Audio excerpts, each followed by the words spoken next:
be a lot of talking points there, but obviously that sort of hems us in a bit more. Whereas if it's sort of like an open platform, then I think we'll have a lot more room things to talk about.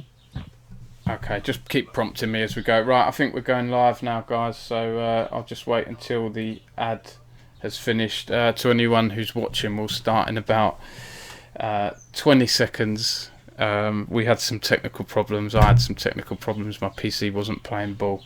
But I'm not going to do the starting soon screen because we had issues with that. So I've turned that off.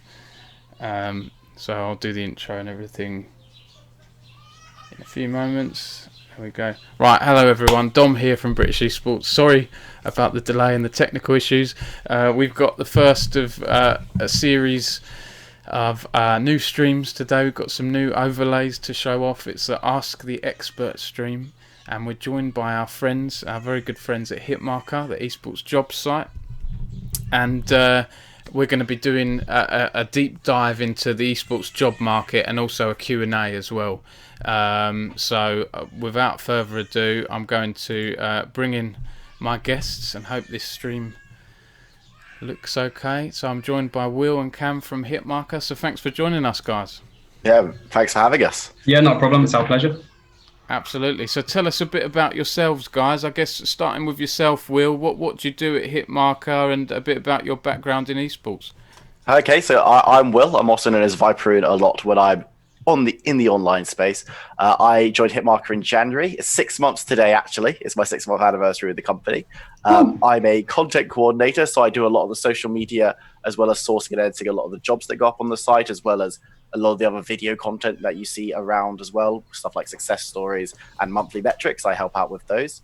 My background in esports, I've been playing League of Legends for like 9 years. Been playing since I was a youngster at school, and went off to university, was really into esports at uni. And then I spent a year as a freelancer in esports, working with companies like LVP and ESL, doing broadcast and league observing. So I worked on stuff like the UKLC and European Masters. Absolutely, and you were helping last week, weren't you, Will? Yeah, I was. I cast here on Friday for the British Esports versus Newell matchup. We won't talk too much about the result, but it was good fun. It was good fun. And yourself, Cam, is this your first stream with Hitmarker? Yes, it is. Yeah, not usually in front of the camera. That's usually Will, who's obviously got freelance casting experience, which was part of the reasons we were attracted to hiring him. So not usually in front of the camera. So forgive me if I ramble a little bit. But yeah, first stream. I think we've got a pretty cool presentation prepared. I'm looking forward to running through everything. Absolutely, and it's a good first stream. You on the British Esports channel. Hopefully, you'll help educate some students and other people that are looking into careers in esports and receiving some top-notch advice. So I'm going to get rid of my camera now, guys. I'm going to jump into the presentation you've got prepared. So it's all up on the screen there. So I'm going to mute myself. Anyone listening, before we begin, if you have any questions for Cam and Will, just ask them in the chat, and I'll do my best to keep track of the questions, and then I can moderate them. And at the end of the presentation, which I believe is about 40 minutes or so, then we'll see if we can answer any questions then, or we'll see what we can do, basically, given the time that I've wasted somewhat with my technical problems. So without further ado, over to you guys, and just give me a shout if you need me at any point. Awesome. Thanks very much, Dom. Well, Cheers, hello, Dom. everyone. It's Will and Cam from Hitmark, and we're going to be talking you through the employment trends in UK esports in 2020, as well as some other more broad trends. We talk about video games a little bit. We talk globally a little bit as well. But it should be really, really interesting. Some of these stats, I think actually a lot of these stats are never before seen. So this is an exclusive on this stream. So let's just keep it running through. So Cam, why don't you talk to us a little bit about what Hitmarker is and what we kind of do? For sure. So Hitmarker, we were created in 2017 by our founder, Phil Huggan. It was originally just a job website that catered to esports. So he recognized that there wasn't really a centralized place for people to go to find a career in the scene. Obviously, esports is so passion-driven. Everyone who follows it is usually really sort of quite passionate about it. And there wasn't really anywhere for people to actually make an entry into that scene professionally. Job postings were sort of scattered across company websites, non-endemic job boards, and sort of endemic ones, so job sites within esports, but none of them were sort of updated and easy to use to a point where it was sort of very accessible to look for jobs. So Hitmarker was created to sort of fill that need. So we were running in 2017 just as a passion project to begin with. It was our founder and a few of his friends just maintaining it until Phil's brother, Richard, our managing director, moved into the company in November 2017. And that's when it sort of became a full-time project. They hired some staff, including myself, in April 2018. And we covered esports jobs for about 2 years as its sort of own dedicated thing. We became the market leader, I think, some point in 2019. I think it was quite sort of apparent that our website was the only place you could look if you were looking for a career in esports and wanted to see everything that was out there. Because we put a lot of emphasis on making sure that our platform is the most populated out of sort of all the job websites out there. Because if you're looking for careers, obviously the more stuff that is out there, the more stuff that's available for you to apply to, the more chance there is that you're going to find a role that fits you and that you can successfully get. So that was what we were doing in esports. And then in, I think it was March of this year, we made the expansion into the video game industry. So that was where the 5,000 live jobs comes from. We massively increased the number of careers we were posting. We made 4 full-time hires. And yeah, we've just been sort of working at a rate ever since to sort of try and match what we were doing in esports with our activity in video games as well, because that was an industry that we also recognized was quite sort of poorly run on the sort of job website side. There wasn't a place where you could go to always find updated careers, to sort of always see what was out there. So that's what Hitmarker was trying to do. And I think we've done a really good job so far. And thanks to Will and the other guys we've hired, it's been a really successful transition, I think.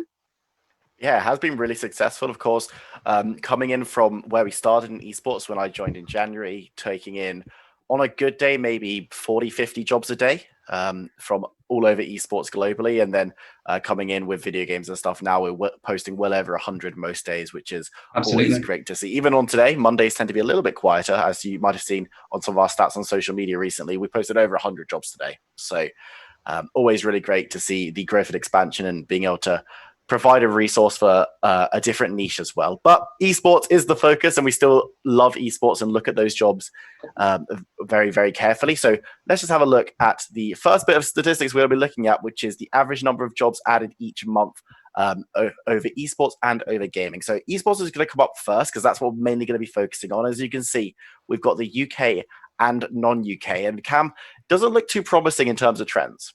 Well, this came at a very poor time because of the COVID pandemic. We noticed sort of as soon as the country enforced lockdown guidelines, and even a bit before, you can see the graph was declining. And the moment sort of the lockdown became enforced, companies definitely took a dip in hiring. Obviously, you can't work in offices at the moment. So instantly, those sort of roles were here to sort of companies figured out what they were trying to do. But you can see around May 2020 is where things actually started going up after that downwards trend. And I think that's because a lot of companies have reflected on the hiring strategy. They've looked at it and said, okay, what can we do to keep people employed, to keep the business running, and to make sure that everyone remains open? And the way a lot of companies have done that is they've switched to a remote onboarding and hiring process. So I think in around May 2020 is when sort of more companies started sort of rolling out these strategies. So I mean, like the likes of Jagex and a lot of other companies in the UK are now hiring just as they would in other times. But they're doing it all through remote working to begin with. So that's remote interviewing, remote onboarding, so sort of learning the ropes of the company and meeting your colleagues through Slack or video calls and anything like that. And that's when things sort of started getting back on the up. But yeah, I mean, the presentation definitely sort of shows the effect of COVID and how that affected the hiring market, because things just dried up sort of very quickly over the course of just a few weeks. So that's where this sort of massive dip comes across both gaming and esports jobs. Yeah, and I think one thing for esports to note as well is these numbers might not be as dire as they might look, because, of course, when Hitmarker moved from esports into esports and gaming in around late February, March time of this year, there were some jobs that were already being posted on the site that didn't that we wouldn't necessarily class as esports, with more traditional publishers. A lot of stuff from people like EA, where everything that went onto our site would have been technically listed as esports in January and most of February.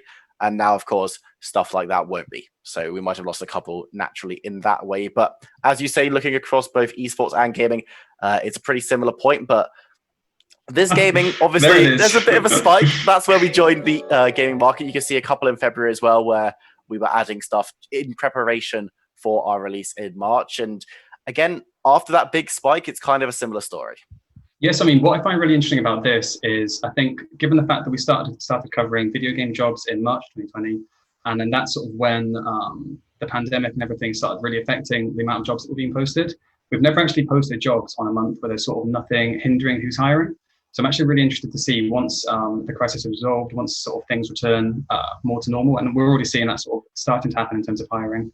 I'm really sort of intrigued to see if that's going to be even higher than that 3,756 spike, because we've never posted video game jobs, at least in a month where sort of there's no issues affecting that sort of stuff. So I think although that's the peak that we've done so far, I think that we can actually go quite a lot higher if once things resolve and we sort of see where the actual ceiling is. Yeah, definitely going to be interesting to see if numbers can increase. And of course, having this high level in these mid 2000s kind of range right now there's still a lot of jobs available. And you look at the UK market for gaming, peaked at 700, but now we're looking at around the 400 mark every month. These are average number of jobs being added to the site. So that doesn't mean that there are only 400 gaming jobs on the site at any given time. There's so many opportunities in that space to grow into and to find your place, especially if you're coming out of university or you're looking to move from a different sector into video games. But there's a lot of different stuff, a lot of different sectors that you can work in video games. We'll talk about that a little bit later, but it's also quite interesting to see that the UK pretty much mirrors the non-UK or the global numbers in both of these cases. Doesn't seem to be any kind of deviation, even as especially in lockdown and these times where COVID is such a big impact. We've seen different countries with different levels of impact on the economy, different levels of impact on everyone's way of life and how lockdown is done. But very interesting to see the UK is pretty much following the rest of the world. Definitely. And I mean, I think one thing to note there is the fact that when you think about who's sort of posting all these jobs, a lot of the companies you could sort of call like as the big dogs of gaming. So the likes of EA, PlayStation, the sort of top names, or the sort of largest studios and developers out there. They'll often have offices in so many different regions that once a decision is made across a company level, it's going to be quite consistent throughout all the locations. So I think that's definitely one part where sort of the consistency among the sort of UK and the non-UK jobs being posted per month comes from, because if you're EA, for example, and you roll out a hiring strategy that says, okay, we're going to resume from this moment and we're going to sort of stop hiring from this moment, you're going to see that across the world. It's not going to be sort of localized to one area, which I think is one thing where video games, I think that's where you get a bit more clarity in sort of the data in video games than you do in esports, because esports can be so dependent on sort of one big company in one location, which I think is actually shown in one of the future slides about sectors people are hiring for in esports, where one sort of large company in a certain area can completely conflate the stats because they have such a sort of a dominance in that area, whereas video games is a lot more spread out just because it's such a larger industry than esports. Yeah, and because you're creating video games, of course, the product also has a lot of different parts to it. But as you say, we are going to be talking about that later. So let's move on to our next bit of interesting information, which is the top hiring sectors in esports specifically. And of course, we are going to look at the UK first and then move on to global. So something that might be very surprising to people is when people look at esports and are thinking, where do I want to work within esports? A lot of times they look at these very niche, very forward-facing roles. But in actual fact, stuff that is very standard across a number of industries outside of esports, marketing, business development, and sales is well out in the lead right now. Absolutely. Well, it's as we often say to people when they come up to us, they sort of say, hey, I want to work in esports, but I'm not too sure where I can fit. I'm not sure where my skills apply to. I'm not sure what sort of jobs I can use in like a professional setting. And we often tell these people that esports is like any other industry. It has companies that have investors that need to make a profit and operate as a business, as any business would. So I think it's easy to sort of get caught off guard by the fact that so many of the roles are, like you say, very front facing. You know, you've got your hosts, your casters, players, coaches, everything like that. But behind all those, there's probably 5, 10, 20 times the amount of people working in offices, organizing that travel, organizing those events, pushing out brand messaging, working on sponsorship activations, everything that a typical business would have, esports also has. But since you just sort of see the playing side as a focus, I think that can be lost in quite a lot of people. So one thing we always try and educate people on is the fact that if there's a job in a traditional industry, there's a strong chance there's going to be that same position in a company within esports. So I mean, finance roles, you've got teams, production companies, service providers, all of those people need people to look at the books, manage payroll and everything like that. And when you sort of think about it in that sort of sense that esports companies are still just companies, then I think you can sort of realize that as much as the sort of front-facing stuff takes the spotlight, there are so many back office jobs that people maybe aren't aware of until they sort of see what's available on Hitmarker and see what's available out there and sort of can use that to sort of find where they fit in that. And of course, another thing that should be noticed, of course, Hitmarker doesn't put out job postings for stuff like players. We don't do that here. And a lot of roles in esports, in organizations, so the teams themselves, they won't be hiring, they won't be putting out an open call usually for stuff like their talent. So they won't be putting out open calls for players or for coaches at the very highest level, because those people will have organically grown up through the more grassroots or through being in the scene for such a long time. So obviously those, while there are still plenty of people in that front-facing position, a lot of them won't end up on Hitmarker because they're hired in different ways. Of course, that's not to say that there aren't front-facing roles on Hitmarker. We have loads of postings for stuff like casters. We have a lot of collegiate coaching opportunities that we see a lot of in esports, and actually make up quite a large amount of what we post monthly globally, more so in America than in the UK, sadly.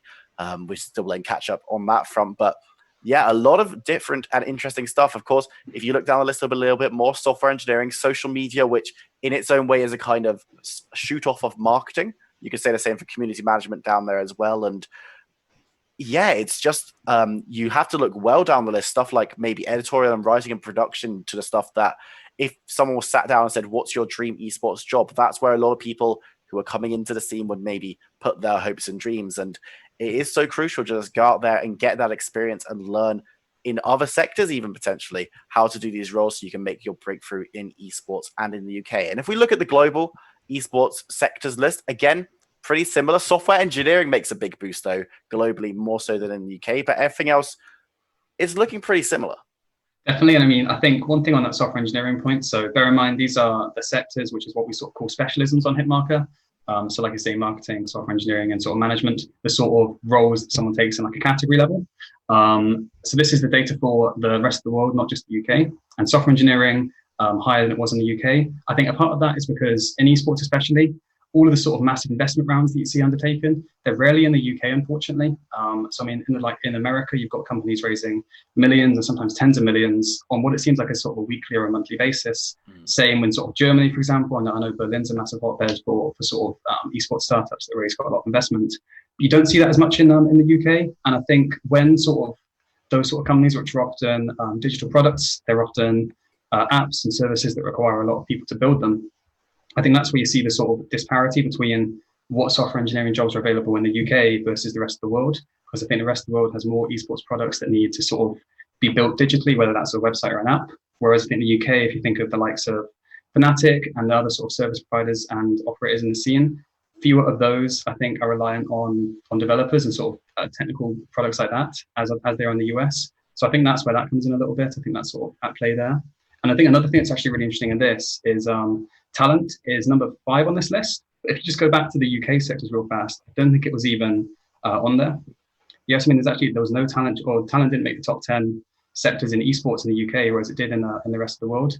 So I think that's also sort of reflective of the fact that there are fewer live events in the UK, as opposed to sort of Germany, we've got the LEC, and the US, we've sort of got a ton of different tournaments. So Scandinavia's got quite a big presence in CSGO.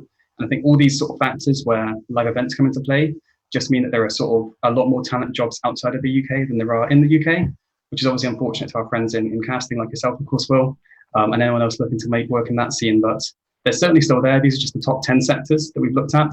But I think it's quite interesting how talent is so high up the list in global, where it's not even in the top 10 in the UK. Yeah, you can see in talent, especially when it is for casters and players, etc. So many stories of people having their biggest breaks, their biggest leagues, their biggest paydays, especially if they're full-time freelancers outside of the UK. Even as a UK caster myself, my biggest payday and my biggest gig was actually out in the Baltics. It's ironic, isn't it? Yeah, well, it wasn't out in the Baltics because obviously we couldn't travel because of lockdown, with events being closed. But another thing to note about talent as well that is quite interesting is that on Hitmarker, talent does not just mean you are facing a camera. A lot of these talent roles will be stuff like influencer marketing. It might be talent management. There are a lot of big companies that are based out of other areas. In America, there are plenty. There's also, as you say, a lot in Germany, which is the kind of European capital for esports. So that could sway those numbers a little bit. So don't expect there to be over 200 casting jobs or 200 coaching roles on our job site, because there might not be so many. But that's not to say that there aren't plenty for you to have a look at. But again, just hammer home the point of, in esports, it's not just about these front-facing social media players coaching. There's a lot of people behind the scenes, and if you want to make your mark in the scene, that could be a better place to look because of just the quantity and the quality of a lot of these jobs as well. You've got to remember that people coming in and wanting these very contested jobs, the salaries are often quite low at the entry level. But if you can learn something like computer coding, like marketing, like business development, it could often have really positive impacts on your general stuff like salary, stuff like your room for advancement within these esports companies, because these are skills that not everyone has. Whereas being able to have a passion for esports and those kind of roles, that's something that everyone in the esports scene shares. Absolutely. Well, I mean, it's one of the things we often say to people when they look at us for career advice. It's not enough nowadays to just have passion for esports, because it's reached a level where so many people have passion for esports. The majority of people applying for the roles that you're applying for also have that passion. What companies need more, and what you'll see hiring managers and executives in this team say quite regularly on Twitter and LinkedIn and platforms like that, is they need people who can do a job first and know about esports second. So as important as it is to have that sort of esports knowledge, you need to make sure you're backing it up first with sort of tangible business skills. And then if you can sort of add to your resume that, oh, you're really passionate about esports and you know a lot about the scene, then that means you can do that job effectively to that audience. But first, you need the actual skills and the sort of the proficiencies to do the sort of core technical parts of that job first, which is where we often tell people to look for experience that they can do that will build those business skills, as well as having that passion for esports. Yeah, very crucial. Right, let's look at our next bit of information. So these are the top hiring sectors in gaming. So something that isn't esports centric. In fact, it is the other facet that we look at. But I think it's very interesting to have a look through and compare. And of course, a lot of people, when they think are sitting down and telling us they really want a job in esports, we often see and say, look, there are loads of awesome jobs in video games in sectors that you're very capable in. And yes, it might not be on the competitive side, but we think video games are pretty awesome as well as somewhere to work. So let's look at the UK first. And you can see, obviously, there's going to be a massive amount of software engineering and technical jobs like that. But you can see, again, when people talk about wanting to make video games and wanting to be in that area, a lot of technical stuff, software, art, development, QA even, they're all going to be at the top of the list with the stuff that's maybe a little bit more creative or a little bit more experience-based rather than technical-based, being further down the list. 100%. Well, I mean, one thing that we expected when we moved into the video game industry, which will just sort of add a little tidbit based on what you were saying in the intro there, when we actually ran a poll just before we launched the expansion, I think, where we said, like, to all of our people who are on Hitmarker for the esports jobs, how many of you do you think would benefit from also being able to apply to video game jobs on there? And I believe 80%, just over 80% of people voted that they would benefit from having video game jobs on there. So I think that's quite a sort of, that was nice for us to see, because it was sort of the proof behind the pudding of our decision to expand into video games, seeing that it was relevant to people that enjoy esports as well, because I think it's just about selection. I think for me, I think you would rather see what's out there in two sort of very similarly linked industries than just be sort of hemmed into one, if you see what I mean. I mean, yeah, just on your point about the sort of job roles being a lot more technical, I think that's the massive takeaway to take away from. Does that make sense? Yeah, we'll take it from the sort of the sectors in video games, because of course you've still got people in marketing and publishing, business development, all of those sort of areas, but to do that you need to build a game first, and that's such a huge process. And you can see software engineering, art and animation, game development, QA, all of these sort of huge pillars that it takes to build a video game, of course, are going to dominate the sort of hiring spectrum, because you've got to sort of build such a big product before you can ever do anything else with it.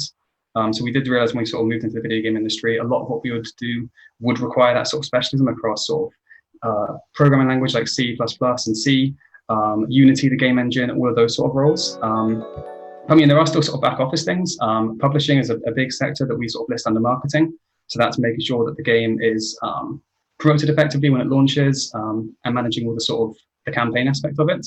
So there's still a sort of assortment of sectors in video games, but it's a lot more focused in on the sort of technical roles and the building of the games itself. Yeah, this is my kind of one of the backroom tips that I have from working at Hitmarker and going through and on the daily looking at jobs and going through loads and loads of video game jobs. If you want to get a job in the video game industry and you want to specialize in one area that will really help you out and will set you apart, UI and UX design. I promise you can see it down 96 jobs in the UK alone in that area. And it's such a specific thing that if you can show that you've got evidence that you can do it really, really well, so many video game companies are looking for it. And even companies that don't create video games, but are in the industry, always need designers for their front end frameworks. So definitely something to keep your eyes on if you are deciding that you want to learn a new skill during this lockdown period, or you want to be looking at something that will really give your career a boost. I would definitely recommend that. But let's move on to globally, because as you can see, The story is pretty similar this time around. There's not really that much of excitement. Software engineering, of course, at the top with a massive amount. That seems to be a little bit misleading, though, because a lot of the software engineering jobs that we have on our site are also listed under stuff like game dev. So there'll be so many in there. But yeah, just go learn how to code if you want to work in gaming. Yeah, I mean, that software engineering spike is definitely in part because when we first moved over into the expansion of video game jobs, based on the way that we sort of categorize things in the back end of our website, some of the jobs that were listed as game development will show in this graph as software engineering, just because we weren't able to go and backdate, obviously, thousands of entries. Now they're always listed as their sort of specific child sector, we call them. So how game development is sort of a subsector of technology, but that's where the sort of spike of software engineering is coming from then. It's massively prevalent in gaming, definitely, but maybe not as much as that graph is showing based on the fact that this encompasses sort of months and months of data. And we've only sort of changed our approach in the last sort of 2 or 3 months. That's not to say that there aren't loads of software engineering jobs not at all. there, because there will be quite a few that are general software engineering, especially in companies that don't necessarily make video games that are supporting within the industry that need a lot of software engineers to keep their websites and their apps rolling. So let's move on from video games, because of course this is British Esports, not British Video Games Association, but top hiring companies in esports. Now this is where things get quite interesting, because you can see the difference between the UK and globally in terms of companies. And of course there's going to be a big difference, but Cam, this is what it's looking like for the UK in terms of companies. There's obviously one big leader and a couple of pretty surprising entries in this top 10. Definitely. Well, I mean, Twitch, they have offices in London, and they're hiring just so sort of, they're such a large company when you sort of consider them against the likes of Fnatic, Zwift, Gfinity, Decerto, and those sort of more endemic companies. Not to say that those aren't big, of course, but Twitch is obviously owned by Amazon. It's an absolute tech giant. So that office in London is definitely a result of a lot of the hiring. Fnatic is always number 2. That's not surprising at all. One thing I actually really like about Fnatic is the sort of breadth of roles that they hire for. So, I mean, I think we've got an active full stack engineer job with them at the moment on Hitmarker.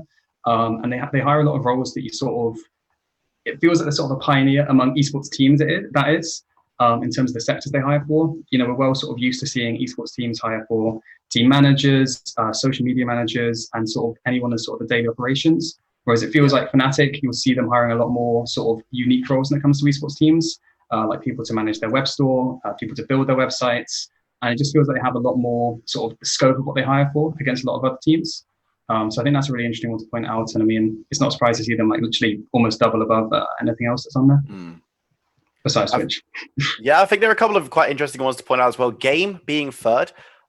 As a company, that's a lot of jobs at stuff like their Belong arenas, which of course have been gaining a lot of popularity in the past couple of years. Obviously, this year has been a bit of a problem because they are in-person venues, but being able to work with them in customer-facing roles, organizing esports events and helping out in those areas are all excellent esports starting jobs as well. They tend to be very customer service focused. They're not asking for loads and loads of experience, and there's a lot of part-time roles in there as well. So if you're a student or you're even at school in some of these roles, you could potentially look to pick that one up. A couple down the list as well. Decerto and GG Recon are both writing, hire a few freelancers for those sites. We actually spoke to the GG Recon folks last week, so keep your eyes peeled for a bit of content coming alongside them in the coming couple of weeks. Just a little teaser for you who have tuned in to British Esports Association. But Riot Games as well, of course, they have that London office, which is going to have a few jobs in it. But with Riot, you don't have to go too far afield to find an office for them, because of course there's the one in Dublin, which hires more than the London one, I believe. And of course,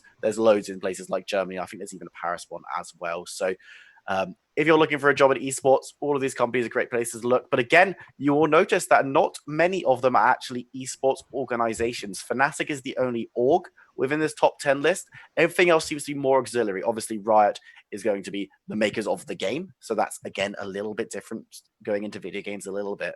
But all of these other companies are auxiliary. You've got Corsair, Faceit, Game, Dexerto, GG Recon. These are all companies that don't have a team or don't make a game, but allow esports to move. And even Twitch, to an extent, is just all about supporting and an auxiliary service. Absolutely, yeah. I mean, esports teams are often sort of the focus of esports, but when it comes to hiring, they're sort of one of the people on the sort of lower end of the scale. So jobs with them are definitely quite rare, with sort of Fnatic as the exception, just due to their size.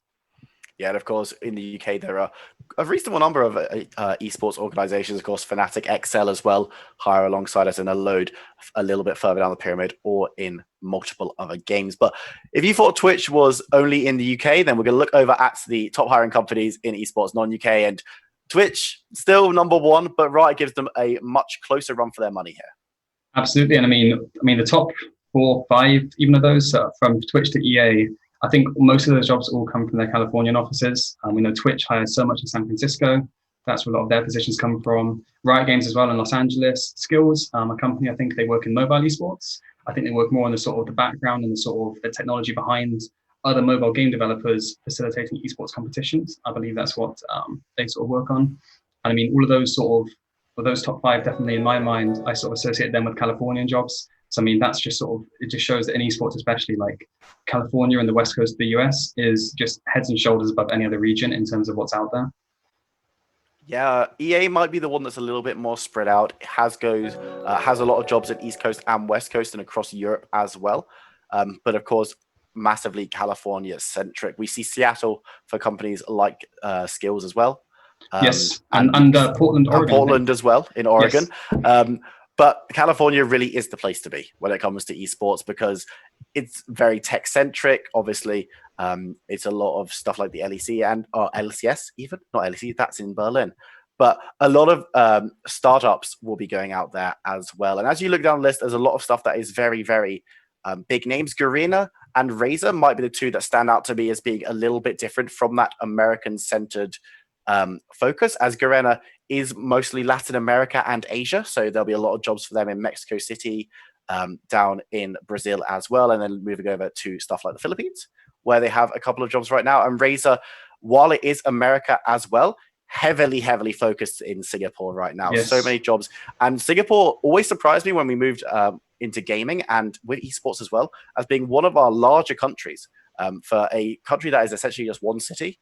So many exciting opportunities out there in Southeast Asia. But is there anything that really strikes you as quite surprising in this, Cam? No, I mean, I think just sort of what you touched on there about Garena and Razer specifically, just because they're companies that hire in regions that you wouldn't associate as much with esports. But I mean, they're hiring such a quantity that they do make the list. So I mean, yeah, I mean, I think just sort of reiterating what you said there about their locations. I think everything else is sort of, as I'd expect, seeing all the sort of Californian opportunities out there. And a lot of these companies as well, if you just want to work in esports, if you're like, yes, this is it, you can see that a lot of these companies are video game companies, right? But a lot of them are these video game companies which have the big esports. Riot Games, obviously, League of Legends, Valorant now as well. Blizzard, you've got World of Warcraft, which is classed as esports by a lot of people. Overwatch as well. You've got EA, who do Apex Legends. A lot of Apex Legends jobs, as well as a lot of sports jobs. If you're into FIFA, Madden, both of these games have a big esports backing, a lot of broadcast roles. I believe there was a EA technical broadcast role that went on the site today. So if you're quick, you might be able to snap that one up before anyone else does. Ubisoft, of course, Rainbow Six is their big title. But a lot of very exciting companies that you could be looking at. But of course, in the UK, a lot of these will either not have an office for companies like Garena. There aren't UK offices for Garena, or they might not be hiring as many jobs. Or even Amazon is a big example of this.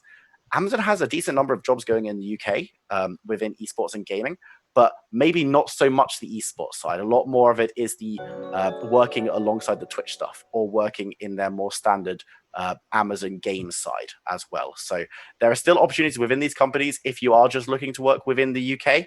But if you really want to get the largest variety of roles with them, you might have to look a little bit further afield. But let's move on to our next bit of information. And this is quite a controversial topic, Cam. We get asked about this a lot. We do. Paid versus unpaid roles. But I think the statistics that we're going to show you is actually quite telling in that the unpaid roles that we have, there really aren't that many of them. Yes, and I mean, what we sort of always tell people about the unpaid roles is, or what we'd sort of suggest to people is you should view them as sort of a trade, because you're not being paid for your time. So you need to make sure that you are getting something else beneficial out of the deal, if that makes sense. So if you're not making money for the time you put into a company or an organization, you should be receiving mentorship, or you should be receiving skills, or you should be receiving something that will look impressive on your resume and open up doors further down the line. So I think if people who are sort of wondering if they should do sort of volunteer work to sort of gain that first bit of experience, I think it's very important to look at it as a trade and then weigh up the pros and cons from that. So if you think it's a worthwhile trade for your time, based on sort of the mentorship skills, the expertise that you'll get in return, then I think that's when it might be worth considering volunteer opportunities. If you don't see that trade being beneficial to you, then I think that's when you sort of think about skipping past them. But yeah, I mean, in esports, you can see the disparity between unpaid roles in esports and gaming is just huge. In gaming, they're basically non-existent. And I'd imagine most of those are unpaid internships, which companies hire for around the world. Whereas in esports, it's much more sort of helping companies get off the ground, because as we've sort of mentioned, it's a lot more of a passion-driven, not this much more passion-driven, but it's in a much more sort of early stage and it's in its infancy versus video games. So companies don't have funding sometimes to sort of be able to hire staff, and sometimes these people will look for volunteers instead. So I mean, I think that's where the sort of massive dominance in esports sort of works out there in terms of those unpaid roles. Absolutely. And of course, the organization versus company angle is pretty big, because, of course, in esports, a lot of these unpaid roles will be with these smaller organizations that are just taking off. That being said, there are a few smaller organizations that have started offering full-time. A lot of them are moving to a more freelance model as well. So they are looking to pay. And a lot of these esports organizations are looking to give as much back as they can. So whether that's monetary or otherwise, they are doing their best. But in gaming, as you say, it's kind of very, very rare. There are a couple of organizations that are volunteer based in terms of making video games. We don't post from those companies because you should be getting paid for your labor. And as you say, most likely it is going to be those unpaid internships that dominate in terms of unpaid stuff in gaming in the UK and not in the UK. But a little bit interesting to see the disparity between unpaid in esports UK and non-UK. But again, do you think that's just because there are more organizations around the world than there are in the UK? It's tough to say because a lot of the positions are hired for on a remote basis. Yeah, I mean, I'm not too sure either way on that one, to be honest. I think it's sort of it's mainly a global thing, I think. But yeah, not sort of, I wouldn't sort of lean either way on that, I don't think. Okay. I guess another thing to note is, of course, when it says paid and unpaid, within the paid, there are a lot of different types of payments. So even though you might be relatively inexperienced and maybe not qualified enough to go into something like social media full-time, there are still freelance opportunities, temporary opportunities, and part-time roles as well. So even if you maybe can't sit down and work 40 hours a week in one of these opportunities, maybe you have other obligations, or you're a student, even grabbing something that's freelance, grabbing something that's part-time could be your way in. So just moving on to the end of the presentation, actually. So that's all we've got in terms of those statistics. Hopefully you found those interesting. If you just joined us and you want to go back and watch all of them, I'm sure there'll be a video on demand at the end of this presentation. But massive thank you. And is Dom around to come back and ask us some questions? Yeah, I think it's time to pull Dom back in. Yeah, no, I'm not here. Technical problem. No, I'm joking, guys. I'm here. Don't worry. Thanks for that. That was a very enlightening talk, and I think it seemed to be very useful as well to people in the chat asking questions and talking and everything about what's going on. So I'm just going to bring up the next screen, and there we go. I'm going to slouch down in my chair so that you can see my cap, actually, because I did resize my camera, but then when my computer crashed, it reverted back to normal. So I'm going to slouch. Don't slouch like me. Yeah, so I've got some questions from people in the chat. Hopefully we'll have some time. Originally this was going to end at 5 o'clock. We'll see how we get on. Do you guys have 10 minutes or so? Yeah, absolutely. Yeah, I've got as long as you need. Okay, cool. And apologies, Cam's cam is getting a bit pixelated at times. I'm aware of it. There's not much we can do, but content is king, right? We don't always need super flashy cameras and things like that. So hopefully the content will be helpful. The first question was from Go Endorphins. He said, "I'm an audio guy. I wonder if there's any openings for that kind of thing." I did see the production slide. That seems to be quite a healthy area for jobs. Yes, we actually have a dedicated sector for audio. So if he was to go onto Hitmarker and then type in at the top search bar, just the word audio. Oh no, sorry. If he was to go on the left-hand side, there's a little box just saying sectors. If you just type audio into that box, you'll see everything that we have that's in that sector. So that's sound engineers, audio designers. I think we even posted a few of those just yesterday. So there definitely are. It will just be under the audio tag on the website. Yeah, there are definitely quite a few roles in that sector. Yeah, we posted a couple of audio roles today. I think there was an acoustics engineer opportunity with, I want to say Razer, actually, that we posted just today. So it's something that you could go look into. On the broadcast side, there are opportunities, and often you might have to delve a little bit deeper into those broadcast audio technician roles. But if you want to work directly with esports rather than something a little bit more auxiliary, then the broadcast side is definitely where you want to be. Great answers, guys. And I've got a question here from Vidi, who said, hello, how is the event planning, coordination, management area looking within esports? I guess that question is in, relation to lockdown, and a lot of physical events have been cancelled, but we still need event planning, right, for some of the digital. It's very, very interesting right now because, of course, a lot of in-person events were cancelled, and we're still seeing events being cancelled across the board in a lot of ways. So while stuff is moving online, and you're even seeing broadcast crews and talent crews coming in and being together in a studio, these big events, stuff like Insomnia, which is one of the big ones in the UK, they just recently announced that not just the last one, but the next one would also be cancelled. There are still opportunities in events planning, of course, because people want to be able to have these big comeback events. And even there are different areas where you need to consider now, because safety is a much bigger concern now, not just in terms of security, which has always been a big part of esports and video games events after some tragedies that we've had in the past few years, but also in terms of health, because you need to be able to make sure that people are spread out. You don't want to be cramping people in lots of poorly ventilated areas. And in terms of stuff like LANs and Insomnia, they've never been that well ventilated, and the hygiene isn't always the strongest. So definitely going to be something to keep your eyes on. We do see event roles still being posted onto the site, maybe not as much as we previously did. And we're seeing a massive reduction in event assistance roles. So people who come in and work at events, because obviously these tend to be a little bit more part-time or freelance. And if the events aren't going on, then they're not going to be hiring in these positions. But there are definitely still a lot of roles in the logistical side of things and in the planning side of things, because companies do still want to be running events, and a lot of them have taken this opportunity to think, okay, we've got a long time to plan our next one in, say, a year's time. Let's make it really good. So definitely keep your eyes peeled. I believe that events is also a sector that we have on our site. So if you're looking for roles in that kind of area, go in and type events into that sector's list, and you'll be able to find all the jobs there. Yeah, that's just under event production. And yeah, like I think on that one, I think there's definitely fewer jobs than there were before. And I think the ones that are still out there are more at the larger companies that have the budget to sort of, like Will was saying, really sort of spend a lot of time planning these events, because they can't sort of do it. Like smaller companies with a lot less budget won't be able to have these staff on when they sort of can't push those events out. Whereas it's the sort of large companies that are still going to be hiring for those roles, because there'll be more sort of room in the pipeline, if you know what I mean. And I don't know about you guys, but once lockdown is over, things return to normal, or there's a vaccine, I think you'll probably see a massive jump, or obviously a massive jump in events. All the organisers will be announcing a slew of events, and so hopefully at that point there will be a higher demand for event staff is what I'm anticipating. We've got a question here from Sportstastic24 who says, hi guys, Sayo Owalabi here, I hope I've said your name right, from Lagos Esports Forum. Does Hitmarker's coverage extend to Africa, and what is the possibility of a Nigerian or African getting a job in Europe or America? So I guess asking someone outside of the West getting a job in esports.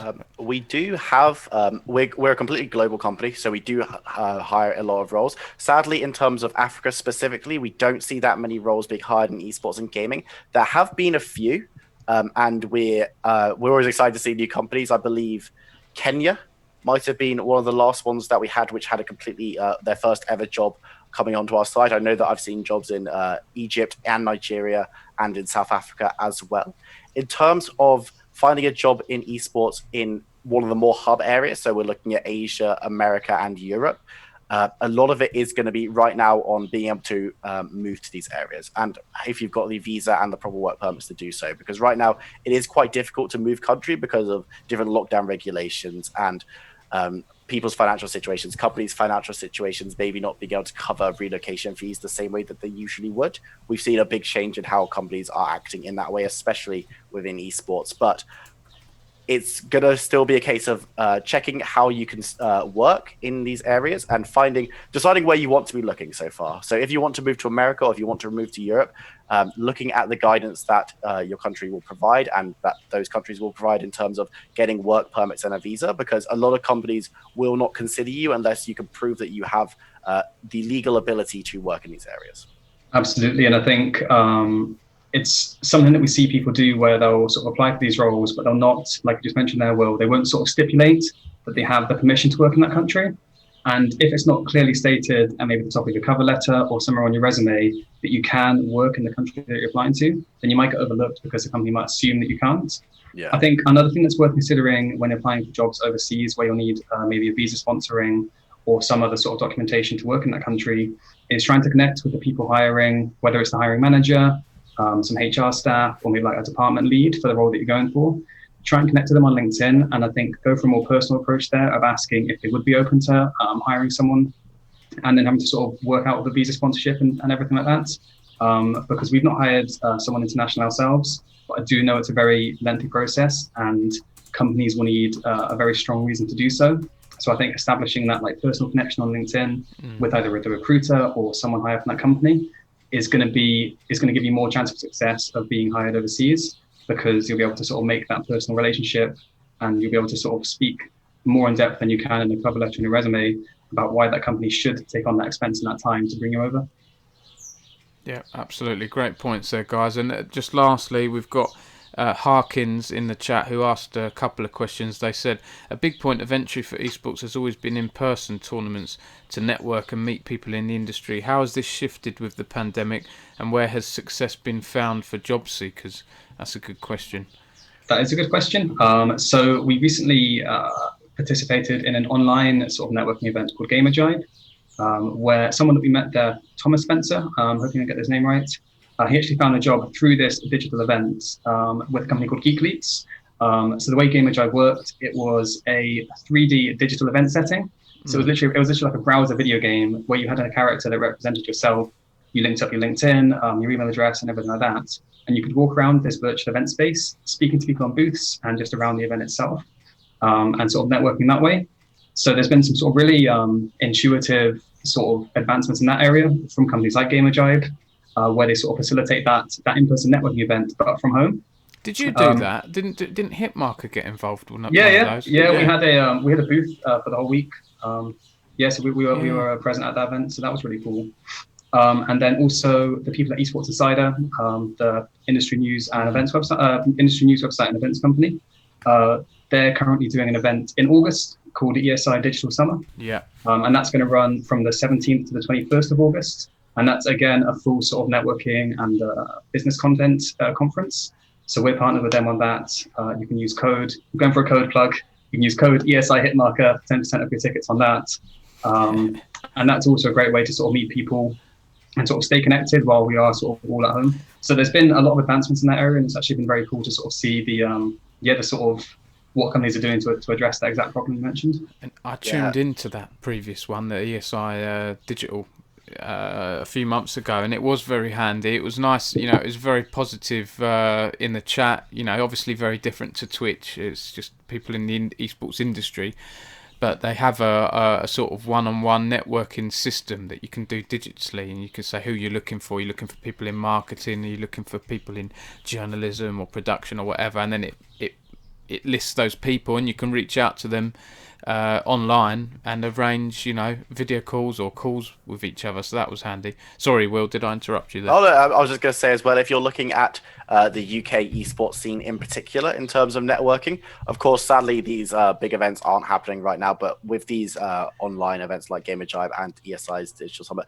and if you want to be going on a lower level, a lot of the organizations are still very, very active on places like social media, and they have communities. A lot of them will have stuff like Discord, or other community-driven activities that you can get involved with. So just if you're wanting to network, check out LinkedIn, check out their Discords, and just get involved with talking to people. There are Discords for esports community, esports staff, where you can join up with those, talk to people who are in similar positions, and talk to people who crucially have found success and have got full-time jobs in the industry, and just getting to know people, because while sometimes it can seem like it's a bit of nepotism in esports, especially where you come in and you basically someone, so you get that role. Meeting up with people and showing, hey, I'm a very capable individual, means that when someone is hiring for a role, they might think of you before they post with us or before they look elsewhere. So make sure that you are networking effectively. Of course, if you've got those skills, you will still find success, but there's always extra things you could be doing in order to improve your chances of finding employment. Yeah, okay. And just lastly, now your cam seems to have gone all pixelated. Yeah, I know, I've now, gone into the Nether as well. Oh, I don't know what's happening.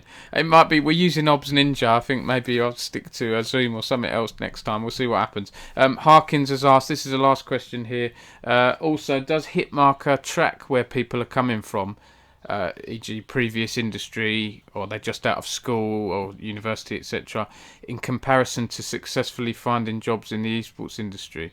This would be an interesting data point. So I guess you can't track that, can you? Is that like sort of personal info, or?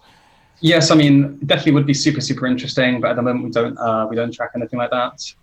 We are currently working on building out the dashboard for users and for companies, where sort of more data will be collected like that to make people's lives easier when applying for jobs and just using the website.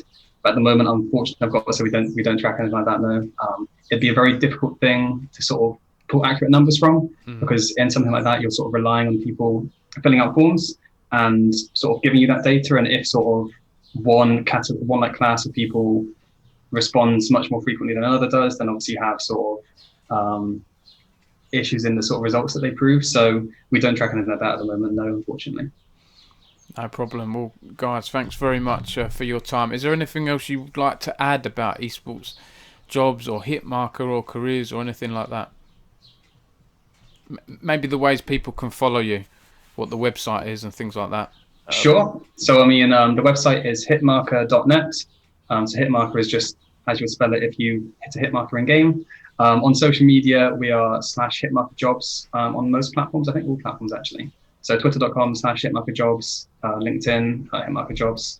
So yeah, I mean, that's where we are. We're active on Twitter, LinkedIn, ePews, Facebook and Instagram. And we're super active on our website. So yeah, I mean, follow us, shoot us any questions if you have. We're always happy to help people out in sort of personal situations and sort of giving them advice tailored to their specific needs in trying to get into esports and gaming. So yeah, I mean, we're super approachable and we're always happy to help. Yeah, absolutely. And just to end very nicely, if Serg in the chat said, congratulations, best panel I've seen during the whole pandemic, and I've attended a lot. So there you go, guys. And Cam, for your first stream, you know, other than these pixelated cams, which I think was on my end, it seemed to have done well. And Harkins said, appreciate it, guys. Definitely enjoyed the analysis and answers. Keep up the good work. So thanks again, Will and Cam, everyone at Hitmarker. And for you at home tuning in on Twitch, we aim to have a lot more of these advice streams. We're trying to do one educational, one fun stream a week from now on. So please do follow us on Twitter and follow us on Twitch to get the latest content that we're producing, and pass us your ideas as well, because it's, you know, esports is all about the community and we want to be helping you guys at home. So feel free to reach out to us anytime. So on that note, then I'll say goodbye to the Hitmarker guys, and then I'll just say goodbye to everyone else in the chat. But thanks, Will and Cam. Thanks very much for having us. Thanks, thanks so much, Tom. It's great. Cheers, guys. Okay, so yeah, thanks again for tuning in, everyone. I'm just going to do a really quick look at some of the upcoming streams we've got coming up for you here on the British Esports Association. I know that every Friday we have a fun Friday stream with my colleague Elliot Bond hosting that, and he does a bunch of cool things like community quizzes, marbles games, fun community matches. So please do tune in 4 p.m. every Friday on this very stream. And then the last Friday of every month we try and do a fun show match. We can get our game advisors involved, we can get some of the top student teams involved in our British Esports Championships, and we're working on a few bits there. We've got a Valorant one at the end of this month between our game advisors, so that's going to be fun. So please do tune in last Friday of this month. I believe it's the 31st, yeah, for 4 p.m. for that one. And I'm just going to bring up the rest of our Twitch schedule really quickly. We have this Wednesday a really different stream. We're going to be doing Sacco's Snacko's cookery stream. I don't know how this has started, but we're going to be. I'm going to be joined by special guest Sue Collins, fellow esports journalist and our League of Legends game advisor. I'm going to be teaching Sue how to make some dairy-free flapjacks, and she's going to be teaching me how to make a dairy-free pizza. So some gaming snacks that are reasonably healthy, I guess. That's going to be 4 p.m. this Wednesday, the 22nd.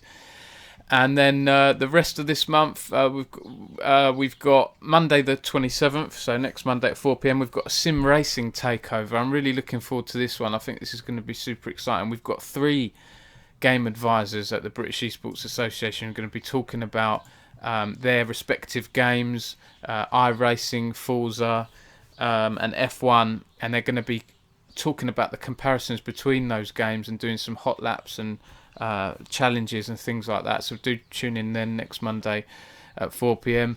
And then next Wednesday at 4 p.m, the 29th, we've got a guest takeover by our USA partners, North America Scholastic Esports Federation. They're still arranging what they're going to be talking about, but expect to find out about grassroots Scholastic Esports in the US.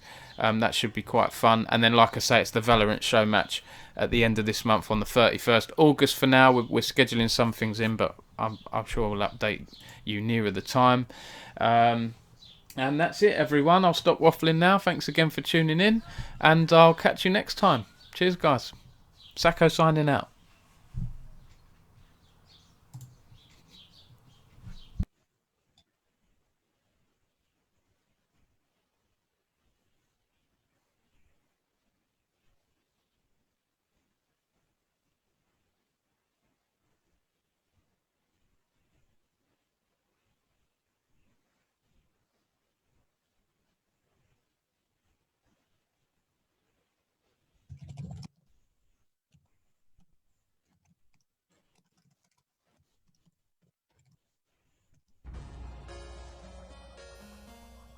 It would probably be right here. If you've got coronavirus symptoms, that includes coughing, losing your sense of taste or smell, or a high temperature, that sort of thing, then don't leave home except to get a test immediately. If you're contacted by NHS Test and Trace, it means you've been in close contact with someone who has coronavirus, so you'll need to isolate yourself.